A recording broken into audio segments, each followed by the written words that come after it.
Hi, welcome to the final lesson in our Chapter 1 acidic deposition of our Unit B, Chemistry and the Environment. We're going to look at some of the technologies that have been used to reduce acid deposition, specifically in this lesson. So, yeah, the big outcome from this one is to just be able to describe the technologies that are used to reduce the production and emission of chemical compounds that have potential to harm the environment. And in this case, specifically looking at acid deposition. There's your textbook pages for the readings, which you might find quite interesting. Right on. Okay, so the very first one we're looking at is electrostatic precipitators. Sorry, it's being covered up there. Precipitators, there it is down there. Electrostatic precipitators. These are used to help get these small kind of sand-like particles that are leaving called fly ash. So when I say leaving, what are we talking about? We're talking about in a coal-fired power plant, so electrical plants that are run by burning coal. Okay, so so these kind of plants are actually being taken offline. It's a federal and a provincial initiative to have them all gone by, I think, 2030. But a lot of them are being taken offline faster than that. So in 2014, so that was a while ago now, though. 2014, 50 or 55% of all of Alberta's electricity came from these kinds of plants. Now it's much lower now, 8 years later. They've reduced this quite dramatically, and I think they're going to hit the 0% faster than the 2030 is when they've said that they'll all be offline. Anyway, so what happens in these kind of plants? You burn the coal, it heats up water, and you create steam, which runs and turns this turbine, turning the generator, which creates electricity. And we're going to learn more about that in our physics unit. But for now, you just need to know that we burn coal to create electricity. And when we burn it, there is this stuff called fly ash that leaves. And these are particulates that can go up into the atmosphere and react with sulfur dioxide and nitrogen oxides to create. So when they react with this fly ash, they can be a source of that dry acid deposition. So, and that's really bad for asthmatics, well, anybody really. Anyway, so we can use these electrostatic precipitators, and they are on the plant, the stacks, so that when the emissions are going out the stack, they negatively charge it to grab the fly ash, so they'll be attracted to the negative panels. All right, and then they can collect them and keep them from leaving the plant. Another one, you should know the terminology of scrubbers. And this is also from when coal is burned, or combustion of coal, and you get that sulfur dioxide. So we don't want sulfur dioxide to be released, because remember, it's a problem with smog and acid rain. So the scrubbing helps stop these emissions from being released. You have a weak base in these plants called calcium carbonate or limestone, and they create a reaction between the sulfur dioxide and these bases to produce something called gypsum.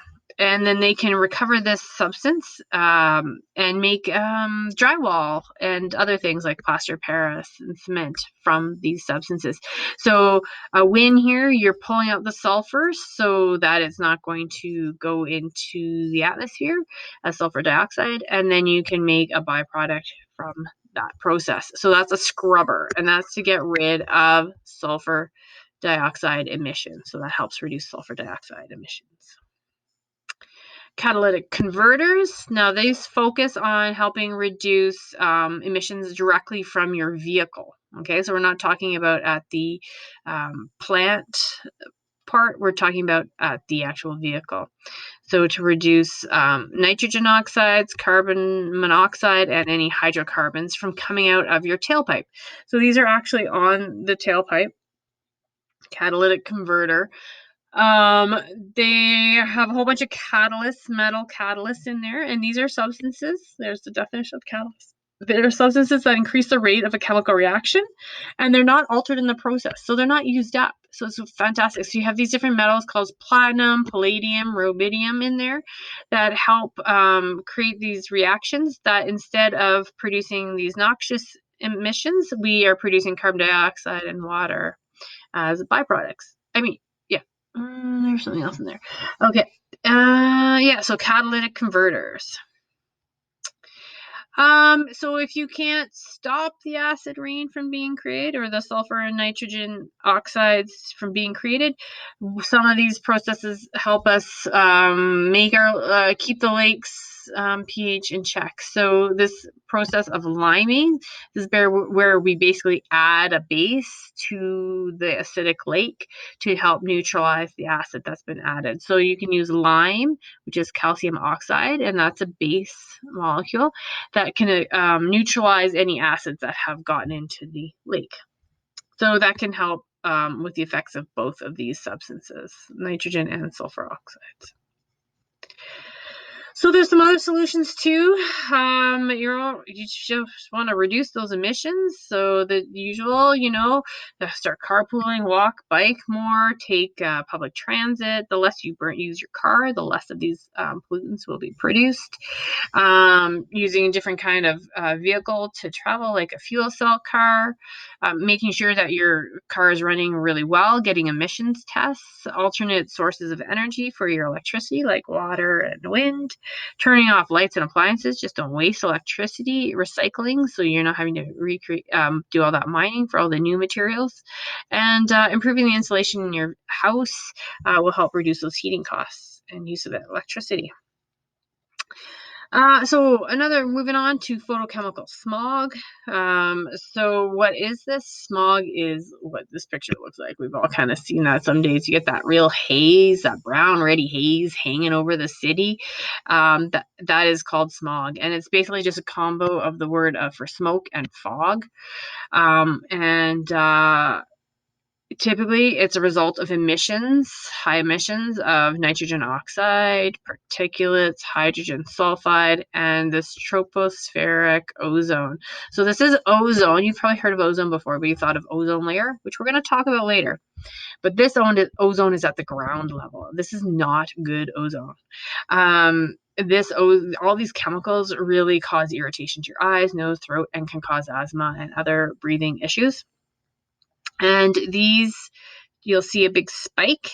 Sometimes you'll see a graph like this on the diploma exam, and there's a spike between 6 and 8 a.m. in the morning. And this is because these are the morning rush hour. And these chemicals are coming from the vehicles. So these are all from vehicle emissions. So more cars on the road, you get higher levels of these, and that's what's happening there.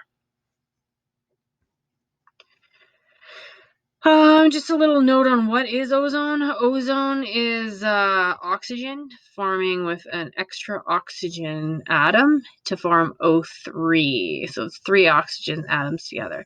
And normally it's up in our upper atmosphere here, the stratospheric ozone, and this is really good stuff. This helps protect us from some dangerous rays. So we need the ozone layer. It's really important up there, but down low, very bad for our health. We do not want it to build up.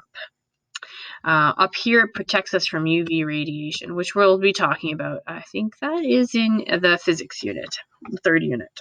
Okay. Yeah, there's also volatile organic compounds like hydrocarbons. They can react with these nitrous oxides and ozone in the atmosphere, and they produce these things called PANs, or perioxyacetyl nitrates, and they're really irritating to the respiratory system as well. So that all contributes to smog, additional issues. All right, so we've talked about some of the different ways to prevent this. You can read about some more examples there. I would suggest reading the textbook section for this unit, and this is a great video of smog and how amazingly thick it can get in some places, especially before we had any kind of protections, catalytic converters, any of these things that were that we now deem essential in order to protect our health.